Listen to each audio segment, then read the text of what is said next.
സ്വാഗതം. എയ്ഡും റിസാല അപ്ഡേറ്റും ചേർന്ന് സംഘടിപ്പിക്കുന്ന സ്പെഷ്യൽ ഡിസ്കഷനിലേക്ക് നമുക്കൊപ്പം ഉള്ളത് മുതിർന്ന മാധ്യമപ്രവർത്തകരായ CL തോമസും KJ ജേക്കബുമാണ്. ദി കേരള സ്റ്റോറി ഇടുക്കി രൂപതയുടെ വിശ്വാസോത്സവത്തിൻ്റെ ഭാഗമായി പ്രദർശിപ്പിച്ചത് അതിന് ന്യായമായി പറഞ്ഞത് ബോധവൽക്കരണത്തിനാണ് എന്നാണ്. വലിയ വിമർശനം അതിനെതിരെ ഉയർന്നു. അതിന് തൊട്ടുപുറകെ ഇപ്പോൾ താമരശ്ശേരി രൂപത അത് പ്രദർശിപ്പിക്കാൻ ഒരുങ്ങുന്നു. കേരള കാത്തലിക് യൂത്ത് മൂവ്മെൻറ്റിൻ്റെ ഭാഗമായിട്ടാണ് അത് പ്രദർശിപ്പിക്കുന്നത് എന്നവർ പറയുന്നു. ഇതേപോലെ ബോധവൽക്കരണത്തിന് വേണ്ടിയിട്ടാണ് ഇത് കാണിക്കേണ്ടതാണ് എന്നാണ് താമരശ്ശേരി രൂപതയുടെ വിശദീകരണം. ഈ തെരഞ്ഞെടുപ്പ് മുന്നിൽ നിൽക്കെ അല്ലെങ്കിൽ പോലും ദ കേരള സ്റ്റോറി പോലുള്ളൊരു നുണയുടെ പ്രചാരണത്തിന് വേണ്ടിയെടുത്ത സിനിമ, അത് വർഗീയ വിദ്വേഷം വളർത്താൻ പാകത്തിൽ ചിത്രീകരിച്ച ഒരു സിനിമ, അത് പ്രദർശിപ്പിക്കേണ്ടതുണ്ടോ എന്ന ചോദ്യമുണ്ട്. പക്ഷേ ഈ തെരഞ്ഞെടുപ്പ് സമയത്ത് രൂപതകൾ എന്തിന് ഈ ശ്രമത്തിനിറങ്ങുന്നു എന്ന് പരിശോധിക്കുകയാണ് നമ്മൾ. ആദ്യം ശ്രീ KJ ജേക്കബ്, നമ്മൾ ഇത്തരം ഒരു സിനിമ ബോധവൽക്കരണത്തിന് വേണ്ടി പ്രദർശിപ്പിക്കുന്നു എന്ന് പറയുമ്പോൾ അത് എത്രത്തോളം വിശ്വാസയോഗ്യമായൊരു വിശദീകരണമാണ്? എനിക്ക് തോന്നുന്നു ഇതിന്റെ സംഘാടകർ ഉദ്ദേശിക്കുന്ന തരത്തിലുള്ള ബോധവൽക്കരണമാണെങ്കിൽ അത് വളരെ കറക്റ്റാണ്. കാരണം ഇതിൻ്റെ അകത്ത് വസ്തുതകൾ നോക്കിയാൽ കേരളത്തിൽ നിന്ന് 3 പെൺകുട്ടികൾ അവർ മതം മാറി ഈ പലതരത്തിലുള്ള തീവ്രവാദികൾക്കൊപ്പം പല സ്ഥലങ്ങളിലേക്ക് പോയതായിട്ട് നമുക്കറിയാം. സിനിമയ്ക്കകത്ത് പറയുന്നത് 32,000 പേര് അങ്ങനെയുണ്ട് എന്നുള്ളതാണ്. അപ്പോൾ 1% ശരിയും 99% നുണയുമായിട്ടുള്ള ഒരു കഥ, ആ കഥ വെച്ചിട്ടാണ് കേരളത്തിലെ വിശ്വാസികളെ ബോധവൽക്കരിക്കേണ്ടത് എന്ന് കേരളത്തിലെ മതാധ്യക്ഷന്മാർ തീരുമാനിച്ചാൽ നമുക്കതിന് പ്രത്യേകിച്ചൊന്നും ചെയ്യാനില്ല. അത് അവരുടെ സ്വാതന്ത്ര്യമാണ് എന്ന് പറയും. വിശ്വാസ സംബന്ധമായ കാര്യങ്ങളിൽ ഓരോരുത്തർക്കും അവർക്ക് ചെയ്യാനുള്ള സ്വാതന്ത്ര്യം നമ്മുടെ ഭരണഘടന കൊടുക്കുന്നുണ്ട്. അപ്പൊ അത് വെച്ചിട്ട് നുണ പറഞ്ഞ് അനുയായികളെ ബോധവൽക്കരിക്കാനാണ് കേരളത്തിലെ സഭാപിതാക്കന്മാരുടെ തീരുമാനമെങ്കിൽ അതങ്ങനെ ആയിക്കോട്ടെ എന്ന് പറയാനുള്ളത് എന്നേ നമ്മൾ പറയേണ്ടതുള്ളൂ. കേരളത്തിലെ സെക്യുലർ സമൂഹത്തിന് അതിന്റെ ഓരോ ദിവസത്തെയും പ്രശ്നങ്ങളുമായി മല്ലിടുന്ന സാധാരണ മനുഷ്യരെ സംബന്ധിച്ചിടത്തോളം ഇതൊരു നുണക്കഥയാണ്. ആ കഥയും കേരളത്തിലെ ഒരു വിഭാഗം സഭാ മേധാവികളും വിശ്വസിക്കുന്ന ബോധവൽക്കരണ ടൂൾ ഈ സിനിമയും തമ്മിൽ, ആ സിനിമ മുമ്പോട്ട് വെക്കുന്ന വെറുപ്പ് തമ്മിൽ വലിയൊരു വ്യത്യാസമുണ്ട്, വലിയൊരു വിടവുണ്ട്. ആ വിടവ് നമ്മൾ ഒരു 1-2 നൂറ്റാണ്ടുകൾ കൊണ്ടുണ്ടാക്കിയ സാമൂഹ്യ ബോധം കൊണ്ടുണ്ടായ വിടവാണ്. അതുകൊണ്ട് I'm not too much bothered about it. ഇതിൻ്റെ അകത്തുള്ള സത്യവും മിഥ്യയും നുണയും ബോധവൽക്കരണവും ഒക്കെ തിരിച്ചറിയാൻ പാകത്തിലുള്ള സോഷ്യൽ ക്യാപിറ്റലുള്ള മനുഷ്യർ തന്നെയാണ് നമ്മൾ മലയാളികൾ എന്നുള്ള തോന്നൽ ആണ് എനിക്കുള്ളത്. അതുകൊണ്ട് കുറച്ചു പേർ ഒരു നുണക്കഥ പറയാൻ ഇറങ്ങിക്കഴിഞ്ഞാൽ നുണ പറയാനുള്ള സ്വാതന്ത്ര്യം കൂടിയുള്ളതാണ് നമ്മുടെ സ്വാതന്ത്ര്യം എന്നുള്ളത്. I am not much bothered about that. Right. ഈ നുണക്കഥയാണ് അതിൽ തർക്കമില്ല. ഈ നുണ ഉൽപ്പാദിപ്പിക്കപ്പെടുമ്പോൾ മുതൽ ഇതിൻ്റെ പ്രചരണത്തിന് ഈ സഭാ നേതൃത്വം ഉണ്ടായിരുന്നു എന്നുള്ള യാഥാർത്ഥ്യം അവിടെയുണ്ട്. ഇപ്പോൾ ലവ് ജിഹാദ് എന്ന് പറയുന്ന നുണ പൊട്ടിമുളപ്പിച്ച് അത് കേരളത്തിൽ പ്രചരിപ്പിക്കാൻ തുടങ്ങിയ കാലത്ത് KCBCയുടെ മുഖമാസിക ഇത് യാഥാർത്ഥ്യമാണ് എന്ന് അവരുടെ മുഖമാസികയിൽ ലേഖനം എഴുതിയിട്ടുണ്ട്. അപ്പോൾ അത് അന്നു മുതലുണ്ട്. അതങ്ങനെ എന്താ പറയുക, ഇത് നുണയാണ്, പ്രചരിപ്പിച്ചുകൊള്ളട്ടെ, അല്ലെങ്കിൽ ആ നുണ ആളുകൾ മനസ്സിലാക്കും, അങ്ങനെ ഒരു കാലത്ത് തന്നെയാണോ നമ്മൾ ജീവിക്കുന്നത്? CL തോമസ്, ഇത് നുണ ആളുകൾ മനസ്സിലാക്കാനുള്ള ഉപകരണങ്ങൾ എമ്പാടും ആളുകൾക്ക് ലഭ്യമായ ഒരു കാലത്തിലാണ് നമ്മൾ ജീവിക്കുന്നത്. പക്ഷേ ഇതിൻ്റെ ഇടുക്കി രൂപതയിലെ വിശ്വാസോത്സവത്തിൻ്റെ ഭാഗമായി ഇത് പ്രദർശിപ്പിക്കുകയും അത് ബോധവൽക്കരണത്തിനാണെന്ന് ഇടുക്കി രൂപതയുടെ മീഡിയ കമ്മീഷൻ ചെയർമാനായിട്ടുള്ള ഫാദർ ജിൻസ് കാരക്കാട്ട് പറയുകയും ചെയ്ത സാഹചര്യം ഒന്ന് നമ്മൾ കാണേണ്ടതാണ്. എന്താണ് നിങ്ങൾ ബോധവൽക്കരിക്കുന്നത് എന്നുള്ളൊരു പ്രശ്നം. എന്ത് പറഞ്ഞിട്ടാണ് നിങ്ങൾ ബോധവൽക്കരണം? നമുക്കറിയാം, നമ്മുടേത് ഒരു ബഹുസ്വര സമൂഹമാണ്.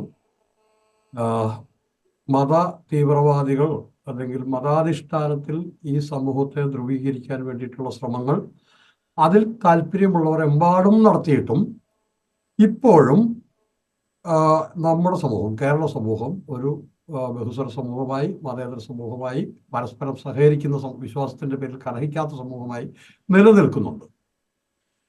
ഈ നിലനിൽപ്പിനെ ഇത് ഇപ്പോൾ ഈ കേരള സ്റ്റോറിയെ കുറിച്ചിട്ട് ആ സിനിമ വന്ന കാലം മുതൽ തന്നെ മാധ്യമങ്ങളിലും മറ്റേ ഫാക്ട് ചെക്കിംഗ് സൈറ്റുകളിലും എല്ലാം ഇതിൽ പറയുന്ന നുണകളുടെ വിശദാംശങ്ങൾ സമൂഹത്തിൽ നമുക്ക് പബ്ലിക്കായി ആക്സസ് ചെയ്യാവുന്ന പബ്ലിക് ഡൊമൈനിൽ ധാരാളം കാര്യങ്ങൾ അതിനെക്കുറിച്ച് കൃത്യമായിട്ടുണ്ട്. എന്നിട്ടും എന്തോ ബോധവൽക്കരിക്കാൻ ഈ സിനിമ ഉപകരിക്കും. അതും ദൂരദർശനിൽ ഈ സിനിമ പ്രദർശിപ്പിക്കുന്ന കേന്ദ്ര സർക്കാർ ഈ സമയത്ത്, ഈ ഇലക്ഷൻ സമയത്ത് ഈ സിനിമ പ്രദർശിപ്പിക്കുന്നതിൻ്റെ ഉദ്ദേശം എന്താണെന്ന് സാമാന്യ ബുദ്ധിമുള്ള കണ്ണ് പകുതിയെങ്കിലും തുറന്നിട്ട് ഈ സമൂഹത്തിൽ ജീവിക്കുന്ന ഒരാൾക്ക് മനസ്സിലാവുന്നതാണ്. മാത്രവുമല്ല, ഈ ഇലക്ഷനും അതുമായി ബന്ധപ്പെട്ടിട്ട് ഒരു ജനാധിപത്യ സംവിധാനത്തിൽ സംഭവിക്കാൻ പാടില്ലാത്ത കാര്യങ്ങൾ കേന്ദ്ര ഭരണകക്ഷി നേരിട്ട് നമ്മുടെ ഭരണഘടനാ സ്ഥാപനങ്ങളെ ഉപയോഗിച്ച് പ്രതിപക്ഷ കക്ഷികളെ അടക്കം അവരുടെ പ്രചരണത്തിനുള്ള സ്വാതന്ത്ര്യം പോലും സാമ്പത്തികമായി ഞെരുക്കാനുള്ള കോൺഗ്രസിന്റെ ഫണ്ട് ഫ്രീസ് ചെയ്യുന്നു. അതേപോലെ തന്നെ ഇപ്പോൾ ഇവിടെ CPM-ന്റെ ഫണ്ട് ഫ്രീസ്. അപ്പോൾ ഒരു ജനാധിപത്യ സംവിധാനത്തിൽ ഒരു ഇലക്ഷൻ കാലത്ത് നടക്കാൻ പറ്റാത്ത കാര്യങ്ങൾ എമ്പാടും നടന്നുകൊണ്ടിരിക്കുന്ന, അനീതി എമ്പാടും നടന്നുകൊണ്ടിരിക്കുന്ന ഒരു സാഹചര്യത്തിൽ ഈ സിനിമ ദൂരദർശനിൽ പ്രദർശിപ്പിക്കുകയും ചെയ്തു. ഒരുപക്ഷെ ദൂരദർശനിൽ പ്രദർശിപ്പിക്കുന്നതിന് മുമ്പായിരിക്കും ഇവർ പ്രദർശിപ്പിച്ചിട്ടുണ്ടാവുക. എന്നിട്ട് അത് ബോധവൽക്കരണത്തിനാണ് എന്ന് പറയുമ്പോൾ ജേക്കബ് പറയുന്ന ഇതിനപ്പുറം മനുഷ്യന് സത്യം കണ്ടെത്താനുള്ള വഴികൾ ഉള്ളതുകൊണ്ട് ഈ മതമേലധ്യക്ഷന്മാരുടെ താല്പര്യങ്ങൾ അവർ തന്നെ തിരിച്ചറിയുന്ന ഒരു സാഹചര്യം ഉണ്ടെങ്കിൽ പോലും, പക്ഷെ ഇത്ര നഗ്നമായി നാട്ടിൽ നടക്കുന്ന കാര്യങ്ങളെ നുണയിലൂടെ മറികടക്കാം എന്ന് വിചാരിക്കുകയും അതിൻ്റെ രാഷ്ട്രീയ താല്പര്യത്തിന് അരുനിൽക്കുകയും ചെയ്യാം. ഞാനിതിനെ കാണുന്നത് ഈ സാഹചര്യത്തിൽ ഇത്തരമൊരു തീരുമാനമെടുത്തതിന് തീരുമാനം നമ്മൾ ഓർക്കണം. ദുഃഖവെള്ളിയാഴ്ച ദിനത്തിൽ 2 ബിഷപ്പുമാർ, ഒന്ന് സീറോ മലബാർ സഭയുടെ പുതിയ തലവനായിട്ട് വന്നിട്ടുള്ള ബിഷപ്പും തിരുവനന്തപുരം രൂപതയുടെ ലത്തീൻ രൂപതയുടെ ബിഷപ്പും വളരെ കൃത്യമായി ദുഃഖവെള്ളിയാഴ്ച സന്ദേശത്തിൽ ഈ നാട്ടിലെ ഭരണ സംവിധാനം ക്രിസ്ത്യൻ വിശ്വാസികൾക്ക് എങ്ങനെ അരക്ഷിതാവസ്ഥ സൃഷ്ടിക്കുന്നുവെന്നും അവർ നടത്തുന്നതിൽ നല്ല പങ്കും നമ്മുടെ രാജ്യത്തിൻ്റെ നിലനിൽക്കുന്ന മതേതര സ്വഭാവത്തെയും ജനാധിപത്യ സ്വഭാവത്തെയും ഇല്ലാതാക്കാൻ ശ്രമിക്കുന്നതായതുകൊണ്ട് ഇലക്ഷനിൽ ജാഗ്രത പാലിക്കണം എന്നുള്ള കൃത്യമായ സന്ദേശം ഈ 2 രൂപത മെത്രാന്മാർ കൊടുത്തതിന് പിന്നാലെയാണ് ഇപ്പോൾ ഇത് വീണ്ടും പ്രദർശിപ്പിക്കും എന്ന വാദഗതിയുമായിട്ട് ഇതിൻ്റെ യൂത്ത് വിങ് ആയാലും കുറേ ആളുകൾ വരുന്നത്. ഓർക്ക് അതിൻ്റെ പിറ്റേന്ന് ഈസ്റ്റർ ദിനത്തിൽ ജാവ്ദേക്കർ കോഴിക്കോട് ബിഷപ്പ് ഹൗസിൽ പോവുകയും കോഴിക്കോട് ബിഷപ്പ് അതിനുശേഷം രാജ്യത്ത് നടക്കുന്ന ചില കാര്യങ്ങളെക്കുറിച്ച് സൂചിപ്പിക്കുകയും ഒപ്പം ക്രിസ്ത്യാനികൾ അത്രയ്ക്കൊന്നും അരക്ഷിതരാണെന്ന് തോന്നുന്നില്ല എന്ന് പ്രസ്താവന ഇറക്കുകയും ചെയ്തു. ഇത് വളരെ വ്യക്തമല്ലേ ഇതിനകത്ത് രാഷ്ട്രീയം. അത് ഇങ്ങനെ ഒരു സാധനം ഇനിയിപ്പോൾ ആ ലക്ഷ്യമില്ലാതെയാണ്, ഇതിൻ്റെ നുണ മനസ്സിലാക്കാതെയാണ് കുട്ടികളെ പഠിപ്പിക്കുക. അതും ഓർക്കണം, 10, 11, 12 ക്ലാസ്സുകളിൽ പഠിക്കുന്ന കുട്ടികൾക്കാണ് ഈ നുണ ഒരു പാഠപുസ്തകമായി നിങ്ങൾ കൊടുക്കുന്നത്. ഈ നുണയുടെ പാഠപുസ്തകമായി കൊടുക്കുന്നതിൻ്റെ പിന്നിലുള്ള ചേതോവികാരവും അത് പ്രദർശിപ്പിച്ച് അതിനെക്കുറിച്ച് ചർച്ച വന്നപ്പോൾ അത് ഞങ്ങൾ ഇനിയും പ്രദർശിപ്പിക്കും എന്ന് പറയുന്നതും അങ്ങനെ പറയുന്നവർക്ക് ഈ നാടിൻ്റെ ജനാധിപത്യ മതേതര സംവിധാനത്തിൽ യാതൊരു വിശ്വാസവുമില്ല. അത് തകർക്കാൻ നിൽക്കുന്നവരുടെ കൂടെ കൂടുകയാണ് ഇവർ ചെയ്യുന്നത് എന്നാണ് ഞാൻ മനസ്സിലാക്കുന്നത്. ജേക്കബ്, നമ്മളിത് കാണുമ്പോഴേ ഇപ്പോൾ ഇത്തരം വിദ്വേഷ പ്രചാരണങ്ങൾ ഏത് വിധത്തിലാണ് വലിയ അതിക്രമങ്ങൾക്ക് വഴിവെക്കുന്നത് അല്ലെങ്കിൽ ആക്രമണങ്ങൾക്ക് വഴിവെക്കുന്നത് എന്നുള്ളതിന് ഒരുപാട് ഉദാഹരണങ്ങൾ നമ്മുടെ മുമ്പിലുണ്ട്. ഇപ്പോൾ മണിപ്പൂർ വളരെ എക്സ്പ്ലിസിറ്റ് ആയിട്ടുള്ള ഉദാഹരണമായിട്ട് സഭാ നേതൃത്വത്തിന് മുന്നിലുണ്ട്. ബാംഗ്ലൂർ ബിഷപ്പാണ് കർണാടക സംസ്ഥാനത്തിൽ BJP ഭരിച്ചുകൊണ്ടിരുന്ന കാലത്ത് വലിയ തോതിലുള്ള ആക്രമണങ്ങൾ ക്രിസ്തീയ സഭാവിശ്വാസികൾക്ക് നേരെ ഉണ്ടായതായിട്ട് പറഞ്ഞത്. ആക്രമിക്കപ്പെട്ട പള്ളികളുടെ എണ്ണം പുറത്തു പറഞ്ഞത്. മറ്റു പല സംസ്ഥാനങ്ങളിലും ഇത്തരം ആക്രമണങ്ങൾ നടക്കുന്നതായിട്ട് വിവരങ്ങൾ പുറത്തു വരുന്നുണ്ട്. ഇതൊക്കെ ഈ വർഗീയ വിദ്വേഷം വളർത്താൻ സംഘടിതമായി നടത്തിയ ശ്രമത്തിൻ്റെ ബാക്കിയായിട്ടാണ് ഈ ആക്രമണങ്ങളൊക്കെ. ഇതൊക്കെ മുന്നിൽ നിൽക്കെ ഇതൊക്കെ അറിയാവുന്ന ആളുകൾ ഈ ഒരു നുണ ബോധവൽക്കരണത്തിൻ്റെ ഭാഗമായിട്ട് പ്രചരിപ്പിക്കുന്നു. അല്ലെങ്കിൽ പ്രദർശിപ്പിക്കുന്നു എന്ന് പറഞ്ഞാൽ അത് മാത്രമാണോ അതിൻ്റെ പിറകിലുള്ളത്? അതിൻ്റെ ഒരു രാഷ്ട്രീയം അത് മനസ്സിലാക്കാതെയാണോ ഇവർ ഈ ചെയ്യുന്നത്? ഇത് ഒട്ടും മനസ്സിലാക്കാതെയല്ല, അത് നല്ലപോലെ മനസ്സിലാക്കി തന്നെയാണ് ഇവർ ചെയ്യുന്നത്.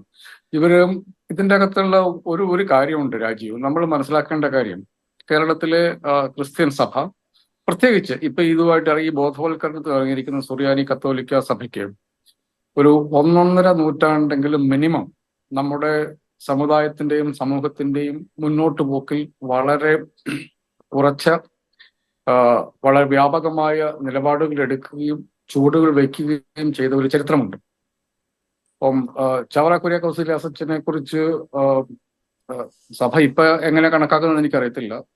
നമ്മളൊക്കെ പഠിച്ചിരുന്നതും CMI സഭ പറഞ്ഞുകൊണ്ടിരിക്കുന്നതും കേരളത്തിലെ നവോത്ഥാനം തുടങ്ങുന്നത് കുര്യാക്കോസ് ഇല്യാസച്ചനോട് തുടങ്ങിയ എന്നുള്ളതാണ്. പള്ളികൾക്കൊപ്പം പള്ളിക്കൂടങ്ങൾ തുടങ്ങുകയും അവിടെ നാനാജാതി മനസ്ഥരായ ആളുകൾക്ക് വിദ്യാഭ്യാസം കൊടുക്കാനുള്ള സൗകര്യം ഉണ്ടാക്കുകയും ചെയ്ത് അങ്ങനെ സമുദായത്തിനും മാത്രമല്ല സമൂഹത്തിനും മുമ്പോട്ട് പോകാനുള്ള വഴി തെളിയിക്കുന്ന കാര്യത്തിൽ കേരളത്തിലെ സുറിയാനി കത്തോലിക്ക സഭ വലിയ പങ്ക് വഹിച്ചിട്ടുണ്ടെന്ന് വിശ്വസിക്കുന്ന ആളാണ് ഞാൻ. ഇപ്പോൾ ചങ്ങനാശ്ശേരിയിലെ SB കോളേജ് തുടങ്ങിയിട്ട് 100 വർഷം കഴിഞ്ഞു, 101 വർഷം മറ്റായി. 100 വർഷം പഴക്കമുള്ള കോളേജുകൾ ഇന്ത്യയിൽ തന്നെ അധികം ഉണ്ടാവില്ല. CMS കോളേജ് തുടങ്ങിയിട്ട് 225 വർഷം മറ്റേ അത് സ്കൂളായിട്ട് തുടങ്ങിയിട്ട്. അപ്പം സാധാരണഗതിയിൽ ക്രൈസ്തവ സഭാ നേതൃത്വങ്ങൾക്ക് ഓരോ സമൂഹവും അതത് കാലങ്ങളിൽ എത്തി നിൽക്കുന്ന അവസ്ഥയെക്കുറിച്ച് നല്ല ധാരണയുണ്ട്. അത് എങ്ങനെയാണ് മുമ്പോട്ട് പോകേണ്ടത് എന്നുള്ളതിനെ കുറിച്ച് ധാരണയുണ്ട്. ഇപ്പൊ മലബാർ കുടിയേറ്റം 1930, 40, 50 വർഷങ്ങളിൽ ഉണ്ടായിരുന്ന ആദ്യത്തെ ലെവൽ കുടിയേറ്റം, അതിനുശേഷം പല ലെവലിലായിട്ടുണ്ടായ കുടിയേറ്റം, ഇടുക്കിയിലേക്കുള്ള കുടിയേറ്റം, ഇതൊക്കെ സഭാ നേതൃത്വത്തിന്റെ വളരെ അറിവോടും ആശീർവാദത്തോടും പിന്തുണയോടും കൂടി നടന്നതാണ്. ഞാൻ അങ്ങനെയുള്ള കുടിയേറ്റക്കാരന്റെ മകന്റെ മകനാണ്. അപ്പോൾ എനിക്ക് കഥകൾ ഞാൻ കേട്ടറിയാം. പള്ളിയും അച്ഛന്മാരും ഒക്കെ ഒരുമിച്ച് നിന്ന് അവരുടെ ഒരു സപ്പോർട്ട് ബേസിസിന്റെ അടിസ്ഥാനത്തിലാണ് വളരെ സാധാരണക്കാരായ കുടിയേറ്റ ക്രിസ്ത്യാനികൾ അവരുടെ ജീവിത സമരം കൊണ്ടുപോയത്. എന്ന് വെച്ചിട്ടുണ്ടെങ്കിൽ മലബാർ ഭാഗം മുഴുവൻ അവിടെ തദ്ദേശീയരായ വളരെ കുറച്ച് മനുഷ്യരുണ്ടായിരുന്നില്ല, അവരുടെയൊക്കെ എത്ര ഇരട്ടി ആണ് കുടിയേറ്റക്കാർ വന്നത്. അപ്പൊ ആ പ്രദേശം മുഴുവൻ മുമ്പോട്ട് പോയി, ആ സമൂഹം, ആ സമുദായം, ആ പ്രദേശം മുഴുവൻ മുമ്പോട്ട് പോയി. അപ്പൊ അങ്ങനെ ഒരു സമൂഹത്തിന്റെയും സമുദായത്തിന്റെയും ആവശ്യങ്ങള് കണ്ടറിഞ്ഞ് പ്രവർത്തിക്കാനും അതിനെ മുമ്പോട്ട് കൊണ്ടുപോകാനും ചലിപ്പിക്കാനുമുള്ള വലിയ വിഷനുള്ള നേതാക്കന്മാർ ഈ കത്തോലിക്ക സഭയ്ക്ക് ഉണ്ടായിരുന്നു എന്നുള്ളതൊരു വാസ്തവമാണ്. പക്ഷെ ഇപ്പോൾ വന്നിട്ട് നമ്മൾ കാണുന്നത് സഭയ്ക്ക് അകത്ത് തന്നെ ഉണ്ടാകുന്ന കൊച്ചു പ്രശ്നങ്ങൾ പോലും പരിഹരിക്കാൻ പറ്റാതെ വഴിനീളെ തല്ലും പിടിയായി അക്രമമായി ബൈബിളിലും ക്രിസ്തുവും പറഞ്ഞിരിക്കുന്ന ഓരോ കാര്യങ്ങൾക്കും വിപരീത സാക്ഷ്യം കൊടുക്കുന്ന ഒരു സഭാ നേതൃത്വം ഇപ്പോൾ കേരളത്തിലുണ്ട്. നമ്മളത് കണ്ടുകൊണ്ടിരിക്കുകയാണ്. ഞാൻ അതിനെക്കുറിച്ച് വിശദീകരിക്കേണ്ട ആവശ്യമില്ല. അങ്ങനെ വന്നു കഴിയുമ്പോൾ ഈ സമുദായത്തിനൊരു പ്രശ്നമുണ്ട്. സിറിയൻ കത്തോലിക്ക സമുദായത്തിന്റെ ഇപ്പോഴത്തെ ഒരു പ്രശ്നം എന്നുള്ളത് ജീവിതം മുമ്പോട്ട് കൊണ്ടുപോകാൻ പലരെ കൊണ്ടും പറ്റുന്നില്ല. ഇപ്പം കുടിയേറ്റക്കാരായ മനുഷ്യരൊക്കെ 2ാം തലമുറകളോ 3ാം തലമുറയൊക്കെ ആയപ്പോഴത്തേക്കും അവിടെ തന്നെ പിടിച്ചു നിൽക്കാൻ പറ്റാത്ത അവസ്ഥ വരുന്നു. അപ്പൊ അവർ പുതിയ മേച്ചിൽപ്പുറങ്ങൾ തേടി പോകുന്നു. അപ്പൊ അവരെ എങ്ങനെ ഒരു പുതിയ വെല്ലുവിളി ഏറ്റെടുക്കാൻ, അവരെ സജ്ജരാക്കാൻ, അവരെ എക്വിപ്പ് ചെയ്യാൻ പറ്റും എന്നുള്ളതിനെ കുറിച്ച് ആലോചിക്കാനുള്ള ശിക്ഷണാശക്തി ഇല്ലാത്ത, ഭാവനയില്ലാത്ത ആളുകൾ ഈ സമുദായത്തിന്റെയും സഭയുടെയും നേതൃത്വത്തിൽ വന്നു കഴിയുമ്പോൾ അവർക്ക് ഏറ്റവും എളുപ്പം എന്നുള്ളത് സാധാരണഗതിയിൽ എല്ലാ ഫാഷിസ്റ്റ് ശക്തികളും ചെയ്യുന്നത് പോലെ ഒരു ഇരയെ കണ്ടുപിടിക്കുക, ഒരു കാരണക്കാരനെ കണ്ടുപിടിക്കുക എന്നുള്ളതാണ്. അപ്പൊ അതിനുവേണ്ടി ഇപ്പൊ അവർ കണ്ടുപിടിച്ചിരിക്കുന്ന ഒരു കാര്യമാണ് ഇസ്ലാമിനോടുള്ള വെറുപ്പ്. മുസ്ലിങ്ങൾ കാരണമാണ് ഈ പ്രശ്നം എന്ന് വരുത്തി തീർക്കാനുള്ള ശ്രമം സഭയുടെ നേതൃത്വത്തിൽ വന്നുകൂടിയ ഭാവനയില്ലാത്ത, കഴിവില്ലാത്ത, ധിഷണയില്ലാത്ത, സമൂഹത്തെ മുമ്പോട്ട് കൊണ്ടുപോകാനുള്ള കഴിവില്ലാത്ത നേതൃത്വം വരുന്നതോടുകൂടിയും അവർക്ക് ഈ ചോദ്യം വരും, എന്തുകൊണ്ട് ഞങ്ങളുടെ കുഞ്ഞുങ്ങളെ മുമ്പോട്ട് കൊണ്ടുപോകാൻ നിങ്ങൾ സഹായിക്കുന്നില്ല എന്നുള്ള ചോദ്യം വിശ്വാസികളായ മനുഷ്യരുടെ നിന്ന് വരുമ്പം ആ വരവിന്, ആ ചോദ്യങ്ങളെ ഡിഫ്ലക്ട് ചെയ്യാനുള്ള സഭാ നേതൃത്വത്തിന്റെ ഒരു അടവ് ആയിട്ടാണ് ഞാനിപ്പോ കേരളത്തിൽ കുറച്ചു കാലമായി ഇവർ കൊണ്ടു നടക്കുന്ന ഈ മുസ്ലിം വെറുപ്പിനെ ഞാൻ കാണുന്നത്. അതല്ല എങ്കിൽ സാധാരണഗതിയിൽ കത്തോലിക്ക പുരോഹിതന്മാരും അവരുടെ ബിഷപ്പുമാരും സാധാരണഗതിയിൽ സംസാരിക്കുമ്പോൾ വളരെ കൃത്യമായ ധാരണയോടുകൂടി സമൂഹത്തിൽ എന്ത് വ്യത്യാസമുണ്ടാക്കും, അവരുടെ ഓരോ വാക്കിനും എന്ത് വിലയുണ്ട് എന്നുള്ളതിനെ കുറിച്ച് അളന്നു മുറിച്ച് മാത്രം സംസാരിക്കുന്ന ആളുകളാണ്. അവര് ഇസ്ലാമിനെ കുറിച്ച് പറഞ്ഞു നടക്കുന്നത് ഇപ്പൊ എന്താണ്? അവര് എവിടെ നിന്നാണ് ഈ മയക്കുമരുന്നിന്റെ ജിഹാദ് എന്നൊക്കെ പറഞ്ഞുണ്ടാക്കിയത്? എന്ത് വസ്തുതയുടെ അടിസ്ഥാനത്തിലാണ്? എന്തുമാത്രം വെറുപ്പാണ് സമുദായങ്ങൾ തമ്മിൽ അവർ ഉണ്ടാക്കിക്കൊണ്ടിരിക്കുന്നത്? സാധാരണഗതിയിൽ നമ്മൾ ക്രൈസ്തവ സമുദായത്തിന് ചരിത്രത്തിൽ എവിടെയെങ്കിലും ഇതര സമുദായങ്ങളുമായി ഇത്രയധികം വെറുപ്പുണ്ടാക്കുന്ന ഒരു ചരിത്രത്തെക്കുറിച്ച് കേട്ടിട്ടുണ്ട്? ഭൗതികമായിട്ട് മനുഷ്യർ സമുദായങ്ങളും സമൂഹങ്ങളും സ്റ്റക്കായി പോകുന്ന സമയങ്ങളുണ്ട്. അപ്പം ഇതിനെ മുമ്പോട്ട് കൊണ്ടുപോകാൻ കഴിവുള്ള നേതൃത്വം ഉണ്ട് എങ്കിൽ എല്ലാവരെയും ഒരുമിപ്പിച്ച് കൊണ്ടുപോകാനുള്ള വഴികൾ അവർ അന്വേഷിക്കും. അപ്പൊ ആ കഴിവില്ലാത്ത മനുഷ്യർ സഭയുടെ നേതൃത്വത്തിൽ വരികയും ആ സഭയ്ക്കുള്ളിൽ തന്നെയുള്ള പ്രശ്നങ്ങൾ പരിഹരിക്കാൻ പറ്റാതിരിക്കുകയും ചെയ്യുമ്പോൾ അതിന് ഒരു മറയിടാൻ ഒരു പൊതു എനിമിയെ പുറത്ത് കണ്ടെത്തുക, ഒരു പൊതു ശത്രുവിനെ പുറത്ത് കണ്ടെത്തുക എന്നുള്ള അങ്ങേയറ്റം ഖേദകരമായ, അങ്ങേയറ്റം മടുപ്പുളവാക്കുന്ന ഒരു സ്ട്രാറ്റജി ഇവർ കണ്ടെത്തിയിട്ടുണ്ട്. അതവർ അതവർ മുൻപോട്ട് കൊണ്ടുപോവുകയാണ്. അതിന്റെ ഭാഗമായിട്ടാണ് നമ്മളിപ്പോൾ കണ്ടുകൊണ്ടിരിക്കുന്നുള്ളതാണ് എനിക്ക് തോന്നുന്നത്. ഇതിന്റെ ഇമ്പാക്റ്റിനെ കുറിച്ച് ഇവർക്കറിയില്ലാഞ്ഞിട്ടല്ല. കേരളത്തിലുള്ള ജനസംഖ്യ കൊണ്ട് 18-28% രണ്ട് സമുദായങ്ങൾ തമ്മിൽ ഇത്രയധികം സ്പർദ്ധയുണ്ടാക്കിയാൽ ഒരു സമൂഹത്തിന് മുമ്പോട്ട് പോകാൻ പറ്റില്ല എന്ന് ഇവർക്ക് നല്ലപോലെ അറിയാം. പക്ഷേ ലോകത്തിലുള്ള എല്ലാ വിഡ്ഢികളെയും പോലെ ഇവരും വിചാരിക്കുന്നത് ഇവരുടെ സൊല്യൂഷനാണ് ഏറ്റവും ഗംഭീരമായ സൊല്യൂഷൻ എന്നിവർ വിചാരിക്കുന്നു. അതുകൊണ്ട് അവർ സമൂഹത്തിൽ വിഷം കലക്കാൻ നടക്കുന്നത്. പക്ഷെ എൻ്റെ ഉറപ്പ് എന്നുള്ളത് നമ്മൾ ഈ കാലം കൊണ്ട് ആർജിച്ചെടുത്ത സാമൂഹ്യ ബോധം, രാഷ്ട്രീയ ബോധം ഇമാതിരിയുള്ള വെറുപ്പിന്റെ പ്രവാചകന്മാരെ വേർതിരിച്ച് കാണാൻ നമ്മുടെ സമുദായത്തെ സഹായിക്കുമെന്നുള്ളതാണ്. നമ്മുടെ സെക്യുലർ സൊസൈറ്റി എന്ന് പറയുന്നത് കാണാമറയത്ത് ഒളിഞ്ഞിരിക്കുന്ന ഒരു സാധനമല്ല. അത് ഓരോ ദിവസവും. പക്ഷെ ജേക്കബ്, നമ്മളത് അത്രയും ആത്മവിശ്വാസത്തോടെ പറയുമ്പോൾ ഒരു പ്രശ്നമുണ്ടല്ലോ. കാരണം ഈ നുണ, അതായത് സംഘപരിവാരം സൃഷ്ടിച്ചെടുക്കുന്ന നുണ വലിയ തോതിൽ പ്രചരിപ്പിക്കപ്പെടുന്നുണ്ട്. അത് വിശ്വസിക്കുന്ന ആളുകളുടെ എണ്ണം കൂടി വരുന്നുണ്ട് എന്നുള്ളതാണ് നമ്മളുടെ നേരിട്ട് തന്നെയുള്ള അനുഭവം. ഇപ്പോൾ ഒരൊറ്റ ഉദാഹരണം പറഞ്ഞു കഴിഞ്ഞാൽ, ഈ ശബരിമലയിലെ പണം എടുത്തിട്ടാണ് പണം സർക്കാർ കൊണ്ടുപോവുകയാണ് എന്നുള്ളൊരു ആക്ഷേപം പല കുറി അല്ല എന്ന് തെളിയിച്ചതാണ്. നിയമസഭയിൽ രേഖകൾ സഹിതം മറ്റു മറുപടികൾ സഹിതം ഒക്കെ തെളിയിച്ചതാണ്. പക്ഷെ ഇപ്പോഴും ആ വ്യാജം പ്രചരിപ്പിക്കപ്പെടുകയും അത് വിശ്വസിക്കുകയും ചെയ്യുന്ന ആളുകളുണ്ട്. ഇതുപോലെ ഇവർ നിർമ്മിക്കുന്ന ഈ നുണകൾ ഇങ്ങനെ പ്രചരിപ്പിക്കുകയും അതിൻ്റെ പ്രചാരകരായിട്ട് സഭാ നേതൃത്വം തന്നെ വരികയും അത് ബോധവൽക്കരണമാണ് എന്ന് പറയുകയൊക്കെ ചെയ്യുമ്പോൾ അത് ഉണ്ടാക്കുന്ന അപകടം, അതിൻ്റെ ഒരു വ്യാപ്തി അത് വലുതല്ലേ? ഞാനതിനെ വളരെ പെട്ടെന്ന് കുറച്ച് കാണിക്കുകയല്ല ചെയ്യുന്നത്. പക്ഷെ നമുക്ക് ഇതിനെ എതിരിടാൻ പാകത്തിലുള്ള ഒരു സെക്യുലർ സൊസൈറ്റി അപ്പുറത്തുണ്ട് എന്നുള്ള ഉറപ്പിന്റെ പുറത്താണ് ഞാൻ സംസാരിക്കുന്നത്. ഇത് കേരളത്തിൽ ഇപ്പൊ ഇത് മാത്രമല്ല, കേരളത്തിൽ ഇപ്പോൾ നിങ്ങൾ കാണുന്നത് എന്താണെന്ന് വെച്ചിട്ടുണ്ടെങ്കിൽ ഇങ്ങനെ വെറുപ്പുളവാക്കാൻ പറ്റുന്ന മാധ്യമങ്ങൾ കേരളത്തിൽ വേറെയുണ്ട്, ഈ സഭകൾ മാത്രമല്ല. അപ്പൊ അവർ ഒരുമിച്ചാണ് ദേ വർക്ക് ഇൻ ടാൻഡം. RSS BJPക്ക് അനുകൂലമായിട്ട് പ്രവർത്തിക്കുന്ന മാധ്യമങ്ങൾ നമ്മുടെ നാട്ടിൽ ധാരാളങ്ങളുണ്ട്.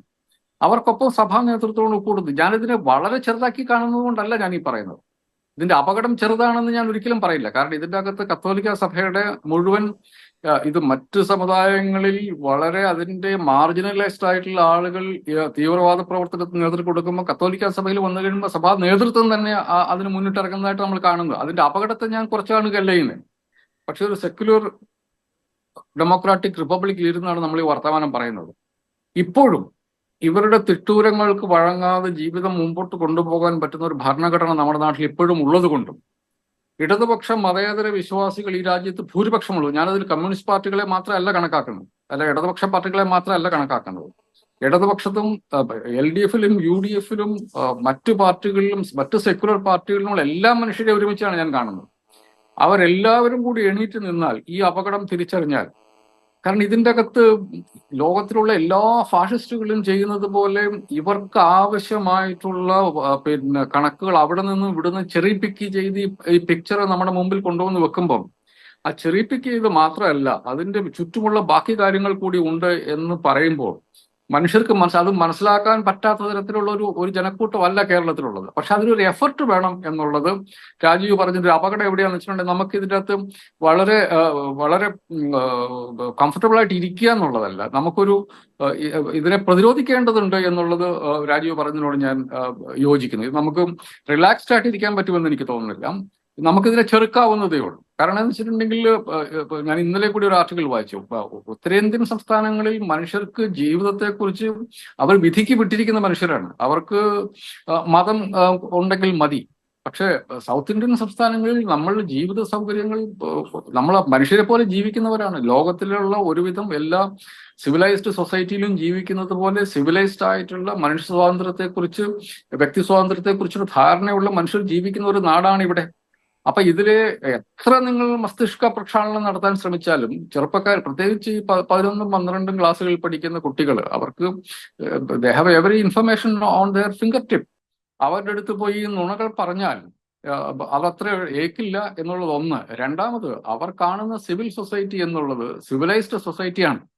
നമ്മൾ പിന്നെ ഒരു സെക്യുലർ ഡെമോക്രാറ്റിക് റിപ്പബ്ലിക്കിൽ ഇരുന്നു കൊണ്ട് നിങ്ങൾക്ക് എത്രത്തോളം വെറുപ്പ് ഇങ്ങനെ കുമിച്ചു വിടാൻ പറ്റും എന്നുള്ളതിനെ കുറിച്ച് ഈ ചോദ്യം തിരിച്ച് സഭാ നേതൃത്വത്തോട് തന്നെ ചോദിക്കുന്ന കുട്ടികൾ ഉണ്ടായി വരും എന്നുള്ള ഉറപ്പ് എനിക്കുണ്ട്. കാരണം അത്രയുള്ള ഒരു സാമൂഹ്യ ബോധമുള്ള ഒരു സമൂഹമാണ് നമ്മളിത് തിരിച്ചറിയുകയും പ്രതിരോധിക്കുകയും ചെയ്യുക എന്നുള്ളത് ബുദ്ധിമുട്ടുള്ള കാര്യമല്ല എന്നാണ് ഞാൻ പറഞ്ഞത്. നമ്മൾ ഇത് ആവശ്യത്തിൽ കൂടുതൽ ഇതിനെക്കുറിച്ച് ആകുലപ്പെടേണ്ടതില്ല.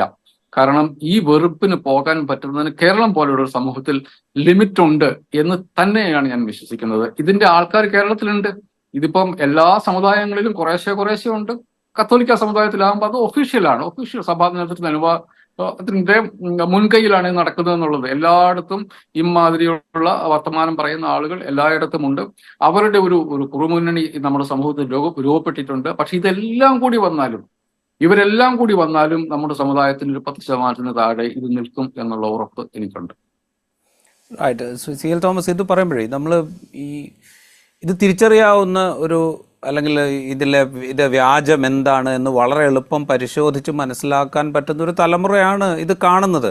ചെറുപ്പക്കാരായിട്ടുള്ള ആളുകൾ അല്ലെങ്കിൽ വിദ്യാർത്ഥികളായിട്ടുള്ള ആളുകൾ ഇത് കാണുന്നത്. പക്ഷെ ഇത് പ്രദർശിപ്പിക്കാൻ മുൻകൈ എടുക്കുന്നത് KCYM ആണ്, കേരള കാത്തലിക് യൂത്ത് മൂവ്മെൻറ്റ്. അതിന് പിന്തുണ നൽകുന്നത് സീറോ മലബാർ സഭയുടെ യൂത്ത് വിങ് ആണ്. അപ്പോൾ യുവാക്കൾ തന്നെയാണ് ഇത് പ്രദർശിപ്പിക്കാനും ഇത് ബോധവൽക്കരണത്തിന് ഉപയോഗിക്കേണ്ടതാണ് എന്ന് പ്രചരിപ്പിക്കാനും ഒക്കെ മുൻകൈ എടുക്കുന്നത്. അതില് രാജീവ്, എനിക്ക് കുട്ടികളെ കുറിച്ചിട്ട് മറ്റേ നല്ല വിശ്വാസം തന്നെയാണ്. അത് കത്തോലിക്ക സഭയിലായാലും മറ്റേത് സമൂഹങ്ങളിലായാലും പുതിയ തലമുറ ഒരുപക്ഷെ അവര് ഇതിൻ്റെ പ്രതിരോധത്തിൻ്റെ മുൻവഴികളിൽ ഉണ്ടാവില്ലായിരിക്കാം, അല്ലെങ്കിൽ മുൻനിരയിലുണ്ടാവില്ലായിരിക്കാം. പക്ഷേ അവർ ബൈപ്പാസ് ചെയ്യുന്നു എന്ന് എൻ്റെ ഒരു സുഹൃത്ത് പണ്ട് പറഞ്ഞ പോലെ അത് മറ്റാരുമല്ല, ഈ മേഖലയിൽ പുതിയ കുട്ടികൾ എങ്ങോട്ട് പോകുന്നു എന്നുള്ള കാര്യത്തിൽ റിസർച്ച് ചെയ്ത് പുസ്തകം എഴുതിയിരിക്കുന്ന മാധ്യമപ്രവർത്തകനായ ജോസ് തോമസിനോട് ഞാൻ ഈ സംശയം ചോദിച്ചപ്പോൾ അദ്ദേഹം പറഞ്ഞത് അവർ ബൈപ്പാസ് ചെയ്യുകയാണ് ചെയ്യുന്നത്. അവർ നിങ്ങളുടെ ഈ അർത്ഥശൂന്യതയ്ക്കെതിരായി പോരാടി അവരുടെ സമയം കളയാനില്ല. അതുകൊണ്ട് പുതിയ തലമുറയെ ഇതങ്ങ് സ്വാധീനിച്ചു കളയും എന്ന് നമ്മൾ അധികം ആശങ്കപ്പെടേണ്ടതില്ല. എങ്കിൽ പോലും രാജീവ് നേരത്തെ സൂചിപ്പിച്ചതുപോലെ KCYM എന്നൊക്കെ പറയുമ്പോൾ കേരള കത്തോലിക്ക യൂത്ത് മൂവ്മെന്റ് എന്നാണ് അതിൻ്റെ പൂർണ്ണരൂപം. അപ്പോൾ അതിലെ ആ യുവാക്കൾ മുഴുവൻ ഇവരുടെ ഈ പ്രചരണത്തിനെ കൊണ്ട് വശംവദരായി ഇത് പ്രശ്നമാവും എന്ന് അമിത ഉത്കണ്ഠയൊന്നിരിക്കില്ല. പക്ഷെ നമ്മുടെ സമൂഹത്തിൽ ഈ വെറുപ്പിനെ പടർത്താൻ വേണ്ടി ഇപ്പോൾ നേരത്തെ ജാക്കബ് വളരെ കൃത്യമായി പറഞ്ഞ പോലെ തന്നെ ഈ സമൂഹത്തെ വിഭജിക്കുക, ഇവിടെ ഈ വെറുപ്പിലൂടെ ഒരു സമാധാനമില്ലായ്മയുടെ അന്തരീക്ഷം സൃഷ്ടിക്കാൻ കഴിയുമോ എന്ന് നോക്കുക. ഒരു പ്രത്യേക സമുദായത്തെ മുസ്ലിം സമുദായം മുഴുവൻ കുഴപ്പമാണെന്ന് പറയും. ഞാൻ രാജീവ് മറ്റൊരു കാര്യത്തിലേക്ക് നോക്കുകയാണ്. എനിക്ക് ഇതിനകത്ത് ഉത്കണ്ഠയില്ല. ചെറുപ്പക്കാരെന്ന് പറഞ്ഞ KCYM-ന്റെ നേതൃത്വത്തിൽ നിൽക്കുന്നത് ഈ പറയുന്ന ഔദ്യോഗിക സഭാ നേതൃത്വത്തിന്റെ പിണിയാളുകളാണ്. അങ്ങനെയുള്ളവർക്കേ അത് ആവാനും കഴിയുള്ളൂ. അതുകൊണ്ട് ആ നേതൃത്വം അല്ല. ഇപ്പം എനിക്ക് എൻ്റെ ചുറ്റുവട്ടത്ത് തന്നെ ധാരാളം ഉദാഹരണങ്ങളുണ്ട്. ഇവരിപ്പോൾ പറയുന്ന ലവ് ജിഹാദ് എന്ന് പറയുന്ന അതിനെ പലതരത്തിൽ നമ്മുടെ ഹൈക്കോടതി അടക്കം അങ്ങനെ ഒരു സംഭവമില്ല എന്നും കേന്ദ്ര സർക്കാർ അടക്കം പറയുകയും ചെയ്തിട്ടും പിന്നെയും അത് പറഞ്ഞുകൊണ്ടിരിക്കുമ്പോൾ എനിക്ക് തോന്നുന്നു എൻ്റെ വീട്ടിൽ തന്നെ എൻ്റെ പെങ്ങളുടെ മകൻ ഒരു ഹിന്ദു കുട്ടിയെ കല്യാണം കഴിച്ച് അവളെ കൺവേർട്ട് ചെയ്യുകയും ചെയ്തു. അപ്പോൾ അത് ലവ് ജിഹാദല്ലേ? അപ്പോൾ അതൊക്കെ ചെയ്യുന്ന ഇത് നമുക്ക് ചുറ്റും എത്രയെങ്കിലും പണ്ടത്തെക്കാളൊക്കെ എത്രയോ ചെറുപ്പക്കാർ പിള്ളേർ ഈ തരത്തിൽ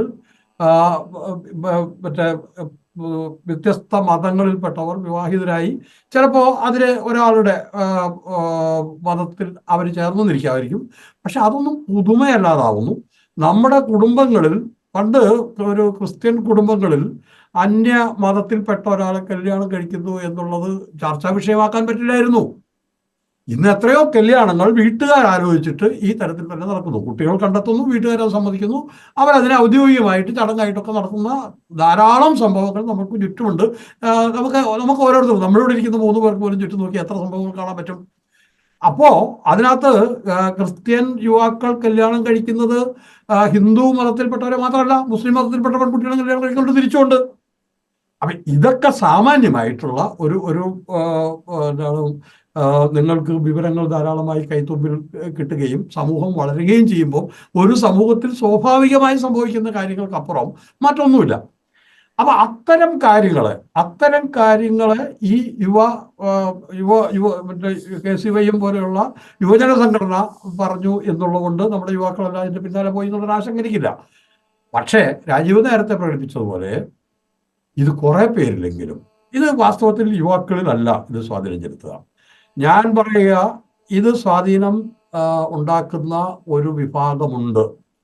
അത് നമ്മുടെ 40 വയസ്സിന് മേളിലുള്ള യുവാക്കളൊന്നും സ്വയം അഭിമാനിക്കുന്ന മനുഷ്യരാണ്. അവരിലാണ് ഈ പറയുന്ന മതസ്പർദ്ധയൊക്കെ ഇപ്പോൾ വളരെ ഭംഗിയായിട്ട് വീണ്ടും റീക്രിയേറ്റ് ചെയ്ത് ഇത് ഉരുത്തിരിഞ്ഞുകൊണ്ട് വരുന്നത്. അവർ തന്നെയാണ് ഇവരുടെ ലക്ഷ്യവും. അവർ കുട്ടികളെ നിയന്ത്രിക്കുന്നതായിരിക്കും ഇവർ ഒരുപക്ഷെ വിചാരിക്കുന്നത്. അതിൻ്റെ സാധ്യത കേരളം പോലൊരു സമൂഹത്തിൽ തീരെയില്ല തന്നെ. അപ്പോൾ നമ്മുടെ കുട്ടികൾ കൊള്ളാവുന്നവരാണ് എന്ന് നമുക്ക് പ്രളയം വരേണ്ടി വന്നു തിരിച്ചറിയാൻ. അവിടെ ഒരു യുവാവും ഒരു യുവതിയും മതം നോക്കിയല്ലല്ലോ ആ പ്രളയകാലത്ത് പ്രവർത്തിച്ചത്. ഇങ്ങനെയൊക്കെയാണ് വാസ്തവമെങ്കിലും പിന്നെ എന്തിന് പബ്ലിക് ഡൊമൈനിൽ അസത്യം എന്ന് തിരിച്ചറിയാവുന്ന 100,000 വിവരങ്ങൾ ഉണ്ടായിട്ടും ഇത്തരം ഒരു സാധനത്തെ പ്രദർശിപ്പിക്കുന്നു, അതിനെ പ്രോത്സാഹിപ്പിക്കുന്നു എന്നുള്ളത് ഞാൻ വിചാരിക്കുന്നത് ഇപ്പോൾ ഇത് ഇഷ്യൂ ആക്കി എടുത്തിരിക്കുന്നത്. ഇത് പ്രദർശിപ്പിക്കും, നാടുനീളം പ്രദർശിപ്പിക്കും എന്ന് പറയുന്നത് ഓർക്കണം. ഇത് മലയാളികളാണിത് പറയുന്നത്.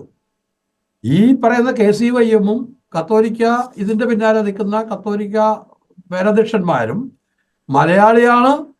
കേരളം പോലെ ഒരു നാടിനെ രാജ്യാന്തരമായി അവഹേളിക്കാൻ പാകത്തിലെടുത്തൊരു സിനിമയാണെന്ന് ഇവരാരെങ്കിലും ഈ സിനിമ കണ്ടിട്ടുണ്ടോ എന്ന് എനിക്കറിയില്ല. കണ്ടാൽ ഇവർക്ക് മനസ്സിലാവുന്നതുമാണ്. അങ്ങനെ നമ്മുടെ മൊത്തം മലയാളി സമൂഹത്തെ തന്നെ അപമാനിക്കുന്ന ഒരു സിനിമ ബോധവൽക്കരണത്തിന്റെ ടൂളായിട്ട് ഉപയോഗിക്കും എന്ന് പറയുന്നത് അതിൻ്റെ പിന്നിൽ മറ്റൊന്നുമല്ല, സംഘപരിവാർ രാഷ്ട്രീയം തന്നെയാണ്. അത് ഈ മതമേലധ്യക്ഷന്മാർ ഈ സംഘപരിവാർ രാഷ്ട്രീയം ഏത് രൂപത്തിൽ വിശ്വാസികളിലേക്ക് കൊടുക്കാൻ ശ്രമിച്ചാലും വിശ്വാസികൾ അവർക്ക് ഈ സംഘപരിവാർ രാഷ്ട്രീയവും അത് കേരളത്തിന് പുറത്ത് ക്രിസ്ത്യാനികൾക്ക് പ്രത്യേകിച്ചും വടക്കേ ഇന്ത്യയിൽ അത് രാമക്ഷേത്ര മറ്റേ അതിൻ്റെ ഉദ്ഘാടനത്തിന് ശേഷം നോർത്ത് ഇന്ത്യയിൽ എത്രയാണ് സംഭവങ്ങൾ ഉണ്ടായിക്കൊണ്ടിരിക്കുന്നത്. കഴിഞ്ഞ ദിവസം എൻ്റെ കസിനായിട്ടുള്ള ഒരു അച്ഛൻ കത്തോലിക്ക പുരോഹിതൻ അങ്ങേര് റാഞ്ചിയിലാണ്. അവിടെ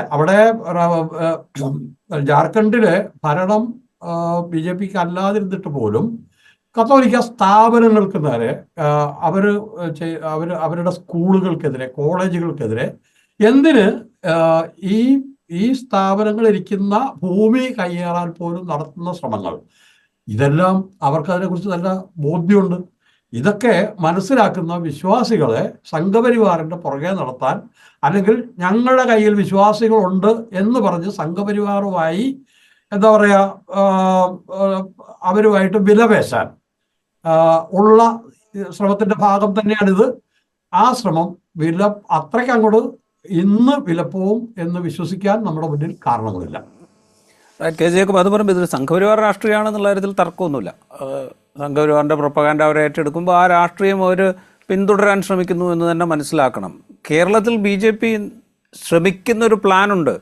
അതായത് ക്രിസ്ത്യൻ കമ്മ്യൂണിറ്റിയിലേക്ക് കൂടുതലായി കടന്നു കയറുക, ആ ന്യൂനപക്ഷ വിഭാഗത്തിൻ്റെ പിന്തുണയോടെ കിട്ടിയാലേ കേരളത്തിൽ ഏതെങ്കിലും തരത്തിലുള്ള തിരഞ്ഞെടുപ്പ് രാഷ്ട്രീയത്തിലെ വളർച്ചയ്ക്ക് സാധ്യതയുള്ളൂ എന്ന് അവർ പറയുന്നുണ്ട്. അല്ലെങ്കിൽ അവർ അങ്ങനെയാണ് അത് ഡിസൈൻ ചെയ്യുന്നത്. അതിൻ്റെ ഭാഗമായിട്ട് ഒരുപാട് കാര്യങ്ങൾ അവർ ചെയ്യുന്നുണ്ട്. അപ്പോൾ ബി ജെ പിയുടെ ഈ നീക്കം കുറച്ചുകൂടി എളുപ്പമാക്കി കൊടുക്കുക എന്നുള്ള പണിയാണോ ഇപ്പോൾ ഈ സഭാ നേതൃത്വത്തിൻ്റെ അറിവോടുകൂടി നടക്കുന്ന പ്രദർശനങ്ങളിലൂടെയൊക്കെ സംഭവിക്കുന്നത്? ഇത് ബി ജെ പി നേതൃത്വത്തിന്റെ കണക്കൂട്ടലുകൾ അതായിരിക്കും, അതിൽ എനിക്ക് തർക്കമില്ല. പക്ഷെ ഇതിനകത്തുള്ള ഒരു യാഥാർത്ഥ്യം എന്നുള്ളത് ഞാനിപ്പോഴും ഉറച്ചു നിൽക്കുന്നത്, പണ്ട് ബി ജെ പിയുടെ സംഘപരിവാറിന്റെ സാമാന്യം സീനിയർ ആയിട്ടുള്ള ഒരു നേതാവ് ഒരിക്കലും എന്നോട് പറഞ്ഞു, ഈ ബി ജെ പിയുടെ ഒരു അഖിലേന്ത്യാ നേതാവ്, നമുക്കെല്ലാവർക്കും അറിയാവുന്ന അഖിലേന്ത്യാ നേതൃത്വത്തിലുണ്ടായിരുന്ന ഒരാൾ, അദ്ദേഹത്തോട്, കേരളത്തിൽ നിന്നുള്ള അദ്ദേഹത്തോട് അവർ ഡൽഹിയിൽ സുഹൃത്തുക്കളാണ്, കണ്ടപ്പോൾ ചോദിച്ചു എന്തുകൊണ്ടാണ് കേരളത്തിൽ ബി ജെ പിക്ക് മുമ്പോട്ട് പോകാൻ പറ്റാത്തത്? കാരണം കേരളത്തിൽ NSS വളരെ സ്ട്രോങ് ആയിട്ടുള്ള ഒരു സമുദായമാണ്, NSS വളരെ സ്ട്രോങ് ആയിട്ടുള്ള ഒരു സംഘടനയാണ്, നായർ സമുദായം വലിയ പ്രസൻസ് ആണ്, SNDP ഈഴവരുടെ വലിയൊരു സംഘടനയാണ്, അവർ ജനസംഖ്യയിൽ ഈ രണ്ടു കൂട്ടരോട് കൂടിയാൽ തന്നെ വളരെ വലിയൊരു ശതമാനമില്ലേ, എന്തുകൊണ്ട് കേരളത്തിൽ ബി ജെ പിക്ക് മുമ്പോട്ട് പോകാൻ പറ്റുന്നില്ല എന്നത്. വസ്തുത എന്താണെന്ന് വെച്ചിട്ടുണ്ടെങ്കിൽ NSS ഒരു സാമുദായിക സംഘടനയാണ്, ഒരു വർഗീയ സംഘടനയല്ല. SNDP ഒരു സാമുദായിക സംഘടനയാണ്, ഒരു വർഗീയ സംഘടനയല്ല. ഈ രണ്ട് സമുദായത്തിൽപ്പെട്ട ആളുകൾ വർഗീയമായിട്ട് ചിന്തിക്കാൻ തുടങ്ങിയാൽ കേരളം തീർന്നു പോകും. അവരെന്തുകൊണ്ട് ചിന്തിക്കുന്നില്ല? ഈ കാലം മുഴുവൻ ഉണ്ടായിട്ടും അവരെന്തുകൊണ്ട് ചിന്തിക്കുന്നില്ല? ഇത് അതുപോലെ തന്നെയാണ് ഇതും. കേരളത്തിലെ കത്തോലിക്ക, ഇതിപ്പം വ്യത്യാസം എവിടെയാന്ന് ചോദിച്ചിട്ടുണ്ടെങ്കിൽ കേരളത്തിലെ കത്തോലിക്ക നേതൃത്വം തന്നെ അതിന്റെ ഒരു ഭാഗം തന്നെ ഇതിന്റെ ഭാഗമാകുന്നു എന്നുള്ളതാണ്. അവിടെ ഞാൻ കാണുന്ന ഒരു വ്യത്യാസം, കേരളത്തിലെ മറ്റ് സമുദായങ്ങളെക്കാൾ കൂടുതൽ സാമൂഹികമായി മുമ്പോട്ട് പോയിരിക്കുന്ന സമുദായമാണ് കേരളത്തിലെ സുറിയാനി കത്തോലിക്ക വിഭാഗം എന്നുള്ളത്. അവരെ സംബന്ധിച്ചിടത്തോളം ഈ കോൺഫ്ലിക്റ്റ് വീണ്ടും വരും. എന്തുകൊണ്ട് NSSഉം SNDPയും വർഗീയ സംഘടനകളാകുന്നില്ല, സാമുദായിക സംഘടനകൾ എന്ന് ചോദിച്ചാൽ അതിന് വലിയ ചരിത്രം അവരെ അങ്ങനെ വർഗീയ സംഘടനകളാകുന്നു പിന്തിരിപ്പിക്കുന്നു എന്നുള്ളതാണ്. അവർക്ക് അങ്ങനെ ആകാൻ പറ്റില്ല എന്നുള്ളതാണ്.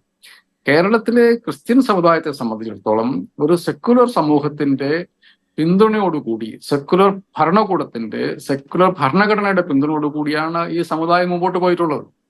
അതിനെ വർഗീയവൽക്കരിക്കാൻ ശ്രമിച്ചാൽ അതിന്റെ തിരിച്ചടി കിട്ടുക, ഏറ്റവും കൂടുതൽ കിട്ടുക ഈ സമുദായത്തിന് തന്നെയാണ് എന്നുള്ള ബോധം ഈ സമുദായത്തിൽപ്പെട്ട ആളുകൾക്ക് ഉണ്ടാവും എന്നുള്ളതാണ് എൻ്റെ ധാരണ. ഈ വിദ്യാഭ്യാസം, സാമൂഹ്യ പുരോഗതിയൊക്കെ സംഭവിച്ചതിന് ശേഷം പിന്നെ നിങ്ങൾ വെറുപ്പുണ്ടാക്കാൻ നോക്കിയാൽ മനുഷ്യർക്ക് ഇത് തിരിച്ചറിയാൻ പറ്റുമെന്നുള്ള ഉറച്ച ബോധ്യം എനിക്കുണ്ട്. അവിടെ ഈ സഭാ നേതൃത്വത്തിന്റെ അരക്ഷിതാവസ്ഥ, അതാണ് എനിക്കിതിന്റെ കാരണമായി തോന്നുന്നത്. സഭാ നേതൃത്വത്തിന് ഈ സ്റ്റക്കായി കഴിയുമ്പോൾ സമുദായം സാമാന്യം മുമ്പോട്ട് പോയിക്കൊണ്ടിരുന്ന ഒരു സമുദായം സ്റ്റക്കാവുന്നു എന്നുള്ളതൊരു യാഥാർത്ഥ്യമാണ്. അവർക്ക് കൃഷി ലാഭകരമല്ലാതെ വരുന്നു, തൊഴില് കിട്ടാതെ വരുന്നു, ആവശ്യത്തിന് കുട്ടികൾ പുറത്തു പോകേണ്ടി വരുന്നു. ഇത്തരം വെല്ലുവിളികൾ അവരുടെ മുമ്പിലുണ്ട്. അപ്പൊ ആ വെല്ലുവിളികൾ നെഗോഷിയേറ്റ് ചെയ്യാൻ സമുദായത്തിന് മുൻപിൽ നിന്ന് നേതൃത്വം കൊടുക്കാൻ പറ്റാത്ത മനുഷ്യരുടെ അരക്ഷിതാവസ്ഥ, അവരത് വെറുപ്പായിട്ട് പ്രസരിപ്പിക്കുന്നു എന്നുള്ളതാണ്. പക്ഷെ സമുദായത്തിന് തിരിച്ചറിയാൻ പറ്റും. ഈ വെറുപ്പ് അപ്പുറത്ത് നിൽക്കുന്ന, ഇപ്പൊ മുസൽമാനെ വെറുക്കാൻ പറ്റുമെങ്കിൽ നാളെ ഇവർ ഹിന്ദുവിനെ വെറുക്കാൻ വേണ്ടി പഠിപ്പിക്കും. അവർക്ക് പ്രത്യേകിച്ച് കാരണമൊന്നുമില്ല. കേരളത്തിലെ മുസൽമാൻ ആകെ 3 കേസുകളാണ് നമ്മുടെ മുമ്പിലുള്ളത്. 3 കേസുകൾ. ഈ കേരളത്തിലെ SDPഐയും ജമാഅത്തെ ഇസ്ലാമിയും പോലെയുള്ള സംഘടനകൾ പരമാവധി ശ്രമിച്ചിട്ടും കേരളത്തിലെ മുസ്ലിം സമുദായത്തിന്റെ 10% പിന്തുണ പോലും ഇന്നും അവർക്കില്ല. നമ്മുടെ നാട്ടിൽ നമ്മൾ കാണുന്ന 90% മേ ബി അധികം മനുഷ്യർ സെക്യുലറായി ജീവിക്കുന്ന മുസ്ലിങ്ങളാണ്. അവരിൽ ആ മനുഷ്യരെ വെറുക്കാനാണ് ഇവർ പഠിപ്പിക്കുന്നത്. മനുഷ്യരുടെ നിത്യജീവിതവുമായി ബന്ധപ്പെട്ട കാര്യങ്ങളിൽ അവർക്ക് അവരുടേതായ ഒരു ജഡ്ജ്മെന്റ് ഉണ്ട് എന്നുള്ളത് അതില്ലാതിരിക്കണമെങ്കിൽ നമ്മൾ വിദ്യാഭ്യാസമില്ലാത്ത, നമുക്ക് ലോകത്തെക്കുറിച്ച് ധാരണയില്ലാത്ത, ജീവിതത്തെക്കുറിച്ച് പ്രതീക്ഷയില്ലാത്ത മനുഷ്യർക്ക് ഈ പറഞ്ഞതൊക്കെ സംഭവിക്കും. 3 കേസുകൾ. കേരളത്തിൽ നിന്ന് 3 പെൺകുട്ടികൾ മതം മാറി അവർ ISISന്റെ പുറകെ പോയിട്ടുണ്ടെന്നുള്ളൊരു ഫാക്ടറാണ്. അത് ലോകത്തിൽ ഇവിടെ മാത്രമല്ല, ബ്രിട്ടനിൽ നിന്ന് പോയിട്ടുണ്ട്. ബ്രിട്ടനിൽ നിന്ന് ക്രിസ്ത്യാനികളായിട്ടുള്ള മനുഷ്യർ ISന് വേണ്ടി ഫൈറ്റ് ചെയ്യാൻ വേണ്ടി പോയിട്ടുണ്ട്. അതിനെങ്ങനെയാണ് ഇവരെ ന്യായീകരിക്കുക? ബ്രിട്ടനിൽ നിന്നാണ് ഏറ്റവും കൂടുതൽ പോയിട്ടുള്ള ഒരു രാജ്യം. ക്രിസ്ത്യൻ രാജ്യങ്ങളിൽ നിന്ന് പോയിട്ടുണ്ട് ISIൽ ജോയിൻ ചെയ്യാൻ വേണ്ടിയിട്ട്. എങ്ങനെയാണ് ഇവരതിനെ ന്യായീകരിക്കുക? അപ്പം യാതൊരു തരത്തിൽ ലോജിക്കില്ലാത്ത, യാതൊരു തരത്തിൽ വസ്തുതയില്ലാത്ത കുറെ കാര്യങ്ങൾ പറഞ്ഞ് മനുഷ്യരെ പറ്റിക്കാമെന്നും ഈ അരക്ഷിതമായ സഭാ നേതൃത്വം, ഈ KCYM എന്നൊക്കെ പറയുന്നത് എനിക്ക് തോന്നുന്നു ഇവരുടെ ഒരു കൂട്ടുകൃഷിയായിരിക്കും. ഈ സമൂഹത്തെ മുമ്പോട്ട് കൊണ്ടുപോകാൻ പറ്റാത്ത മനുഷ്യരുടെ ഒരു കൂട്ടുകൃഷി. They will be stuck at some point in time. അതിന്റെ അർത്ഥം നമ്മൾ സെക്കുലർ സമൂഹത്തിൽ ജീവിക്കുന്ന, സാധാരണ ജീവിതം നയിക്കുന്ന നമ്മളെ സംബന്ധിച്ചിടത്തോളം ഇതൊരു ചാലഞ്ചായിട്ട് നമ്മൾ ഏറ്റെടുക്കണം എന്നുള്ള കാര്യത്തിൽ എനിക്കും തർക്കമില്ല. നമ്മൾ ഇതിനെക്കുറിച്ച് സംസാരിച്ചുകൊണ്ടിരിക്കേണ്ടതുണ്ട്. പക്ഷെ ആവശ്യത്തിൽ കൂടുതൽ ഇക്കാര്യത്തിൽ നമ്മൾ ബോധർ ചെയ്യേണ്ട ആവശ്യമില്ല. ഒരു കാരണവശാലും കേരളത്തിലെ മുസ്ലിം സമുദായം ഇതിനെക്കുറിച്ച് ആശങ്കപ്പെടേണ്ടതില്ല എന്നുള്ളത് തന്നെയാണ്. അവർക്കായിട്ടൊരു ആശങ്ക ഉണ്ടാവേണ്ടതില്ല.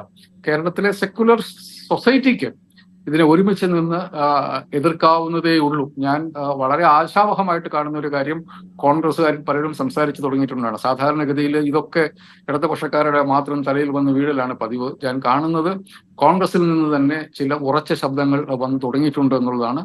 നമുക്കിത് ഹാൻഡിൽ ഇതൊരു പ്രശ്നമാണ് എന്ന് അംഗീകരിക്കാൻ ഞാൻ തയ്യാറാണ്. പക്ഷെ നമുക്കിത് കൈകാര്യം ചെയ്യാവുന്ന, നമുക്കിത് തോൽപ്പിക്കാൻ പറ്റുന്ന ഒരു വിപത്ത് മാത്രമായിട്ടാണ് ഞാനിപ്പോൾ അതിനെ കണ്ടത്. അവസാനമായി CL തോമസ്, ഈ ഇപ്പോൾ ജേക്കബ് രാഷ്ട്രീയ നേതാക്കളുടെ ഭാഗത്ത് നിന്നുള്ള പ്രതികരണങ്ങളെക്കുറിച്ച് സൂചിപ്പിക്കുകയുണ്ടായി. ഇന്ന് പിണറായി വിജയൻ്റെ, മുഖ്യമന്ത്രിയുടെ പ്രതികരണം വന്നിട്ടുണ്ട്. അതായത് ഇത് RSSൻ്റെ അജണ്ടയാണ്, പ്രത്യേക ഉദ്ദേശത്തോടു കൂടിയാണ് ഇത് പ്രദർശിപ്പിക്കുന്നതെന്ന് അദ്ദേഹം പറയുന്നു. ഇതുകൊണ്ടുണ്ടാകുന്ന അപകടങ്ങളെക്കുറിച്ച് സൂചിപ്പിക്കുകയും ചെയ്യുന്നു. കോൺഗ്രസിൻ്റെ ചില നേതാക്കളുടെ പ്രതികരണങ്ങളും വന്നിട്ടുണ്ട്. പക്ഷേ രാഷ്ട്രീയ നേതൃത്വത്തിൻ്റെ ഭാഗത്തുനിന്നും സംസ്ഥാന ഭരണകൂടത്തിൻ്റെ ഭാഗത്തു നിന്നും ഇതിങ്ങനെ കൈകാര്യം ചെയ്താൽ മതിയോ? ഇത്രയും ഒരു ഉപദേശ രൂപത്തിലുള്ള, അല്ലെങ്കിൽ വലിയ വിമർശനങ്ങൾക്കൊന്നും മുതിരാതെയുള്ള ചില അഭിപ്രായ പ്രകടനങ്ങൾ, അത് മതിയോ? പോരാന്ന് തന്നെയാണ് എൻ്റെ അഭിപ്രായം. പക്ഷേ നമ്മുടെ രാഷ്ട്രീയ നേതൃത്വം ഒരു തെരഞ്ഞെടുപ്പിൻ്റെ നടക്കുന്നെന്ന് പോലും അതിനോട് പ്രതികരിക്കാൻ തയ്യാറായി എന്നുള്ളതിൽ എനിക്ക് സന്തോഷവുമുണ്ട്. MV ഗോവിന്ദൻ പറഞ്ഞിരുന്നു, VD സതീശൻ വളരെ നല്ല രീതിയിൽ തന്നെ ഇത് ശരിയായ പ്രവണതയല്ല, ഇതിനും നിൽക്കരുത്. പക്ഷെ അതിന് VD സതീശൻ പള്ളിക്കകത്ത് കയറി വർത്തമാനം പറയണ്ട എന്നുള്ള മട്ടിലാണ് സഭാ നേതൃത്വത്തിന്റെ പ്രതികരണം വന്നത്. അപ്പോൾ ഇതാണ് ഇവര് ഇതിനെയെല്ലാം പള്ളിക്കകത്ത് കയറി പ്രതികരിക്കേണ്ട എന്നുള്ളതിന് അതിന്റെ കൃത്യമായ അർത്ഥം നമുക്ക് മനസ്സിലാവുമല്ലോ. VD സതീശൻ പള്ളിക്കകത്ത് കയറി പ്രതികരിക്കേണ്ട എന്ന് പറയുമ്പോൾ ഈ സഭാ നേതാവ് ഉദ്ദേശിച്ച കാര്യം എന്താണെന്ന് മനസ്സിലാവും. പക്ഷേ ഇതിപ്പോൾ തെരഞ്ഞെടുപ്പ് സമയത്ത് ആയിട്ട് പോലും ഇത്രയും പ്രതികരണം വന്നതിൽ ഞാൻ നേരത്തെ പറഞ്ഞ പോലെ സന്തോഷവാനാണ്. പക്ഷെ ഇതല്ല നമ്മുടെ രാഷ്ട്രീയ നേതൃത്വം ഇതിനെ ഇത്തരം ശക്തികളെ ഒറ്റപ്പെടുത്താൻ മതേതര രാഷ്ട്രീയത്തിൽ വിശ്വസിക്കുന്ന എല്ലാ പാർട്ടികളും, അത് കമ്മ്യൂണിസ്റ്റുകാരുടെ മാത്രം ചുമതലയല്ല, കോൺഗ്രസ്സുകാരുടെയും മാത്രം ചുമതലയല്ല, മതേതര രാഷ്ട്രീയത്തിൽ വിശ്വസിക്കുന്ന മുഴുവൻ ആളുകളും ഇത്തരം പ്രവണതകളെ സമൂഹത്തിൽ ഒറ്റപ്പെടുത്താൻ പ്രവർത്തിക്കേണ്ടതാണ്. പിന്നെ രാജീവ്, മതങ്ങൾക്ക് വേറൊരു ശക്തിയുണ്ട്. നമ്മുടെ മുഖ്യധാര രാഷ്ട്രീയ പാർട്ടികൾക്ക്, അത് കോൺഗ്രസ് ആയാലും ഇടതുപക്ഷമായാലും ബാധിച്ചിരിക്കുന്ന വലിയൊരു അസുഖമുണ്ട്. അതായത് ഒരു മത നേതാവായി കഴിഞ്ഞാൽ വാസ്തവത്തിൽ ഭരിക്കുന്ന മന്ത്രിമാരെക്കാളും പവർ വീൽഡ് ചെയ്യുന്നത് ഇവരാണ് എന്നുള്ളൊരു തോന്നൽ ഇവർക്ക് വന്നിട്ടുണ്ട്. എന്ന് മാത്രമല്ല, നമ്മുടെ രാഷ്ട്രീയ നേതൃത്വത്തിന് ഒരു തെറ്റിദ്ധാരണയും ഉണ്ടെന്നാണ് എനിക്ക് തോന്നുന്നത്.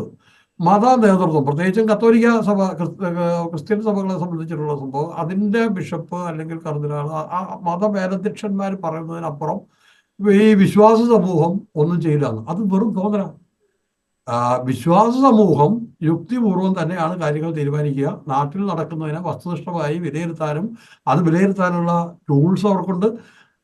ഈ മെത്രാന്മാരുടെയോ അല്ലെങ്കിൽ ഇതുപോലെയുള്ള, നമ്മൾ നേരത്തെ ഇപ്പോൾ ഈ ഇടുക്കി രൂപതയിൽ പറഞ്ഞതുപോലെയുള്ള മത നേതൃത്വത്തിന്റെ തിട്ടൂരങ്ങളെ അപ്പടി അനുസരിച്ച് രാഷ്ട്രീയ ജീവിതം നയിക്കുന്നവരാണ് ഈ മത അനുയായികളും വിശ്വാസികളും എന്ന് നമ്മുടെ രാഷ്ട്രീയ നേതൃത്വം തെറ്റിദ്ധരിക്കുന്നു എന്നുള്ളതാണ് പ്രശ്നം. അതുകൊണ്ട് ഇവരെ പിണക്കാൻ രാഷ്ട്രീയ നേതൃത്വം തയ്യാറാവുന്നില്ല. പക്ഷെ ഏതായാലും ഈ തെരഞ്ഞെടുപ്പ് കാലത്ത് ആയിട്ട് പോലും ഇത്രയും ഒരു പ്രതികരണം നമ്മുടെ മതേതര രാഷ്ട്രീയ പാർട്ടികളിൽ നിന്നും വന്നത് നമുക്ക് ആശ്വാസകരമാണ്.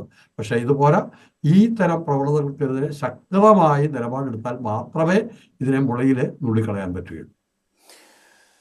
റൈറ്റ്. പ്രചരിപ്പിക്കുന്നത് നുണയാണ്, വർഗീയ വിദ്വേഷം വളർത്താൻ പാകത്തിലാണ് അതിൻ്റെ പ്രദർശനം, അതിനാണ് ശ്രമിക്കുന്നത്, സംഘപരിവാർ രാഷ്ട്രീയമാണ് തുടരാൻ ശ്രമിക്കുന്നത്. ഇതൊക്കെ ഉണ്ടായിരിക്കെ തന്നെ ഇതുണ്ടാക്കുന്ന അപകടത്തെക്കുറിച്ച് വലിയ വേവലാതി ആവശ്യമില്ല എന്ന് തന്നെ നമുക്ക് പറയാം. കാരണം കേരളത്തിലെ ഒരു മതനിരപേക്ഷ ജനാധിപത്യ വിശ്വാസികൾ അവർ ഒരിക്കലും ഇത്തരം നുണപ്രചാരണങ്ങളിൽ വീണുപോകില്ല എന്ന് നമുക്ക് വിശ്വസിക്കുകയും ചെയ്യാം. സ്പെഷ്യൽ ഡിസ്കഷൻ ഇവിടെ അവസാനിക്കുന്നു. നന്ദി.